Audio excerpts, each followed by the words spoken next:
நெல்லை மண்ணிலிருந்து சகுந்தலா ராமகிருஷ்ணன். சக்தி அபியான்.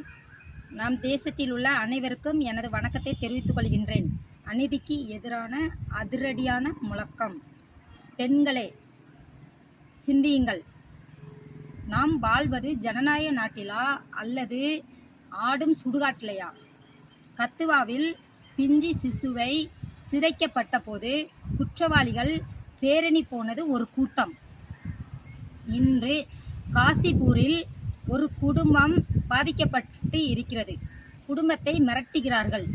மத்திய அரசை எங்க போனீர்கள்? சட்டம் எங்கே போனது? பதில் சொல்லுங்கள். பெண்களுக்கு பாதுகாப்பு வழங்குவோம் என்று மேடை முழக்கங்களா அல்லது காகிதங்களில் எழுதும் முழக்கங்களா? அநீதியை கண்டு மௌனம் காக்கும் நீங்கள் குற்றவாளிகளுக்கு துணை நிற்கிறீர்களா? பதில் சொல்லுங்கள். இரட்டை எஞ்சின் அரசு யாருக்கானது?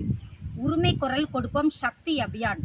உங்கள் பதில் இந்த நாட்டில் பாதுகாக்கும் இருக்கும் மகள்களுக்கா அல்லது மிருகங்களுக்கா?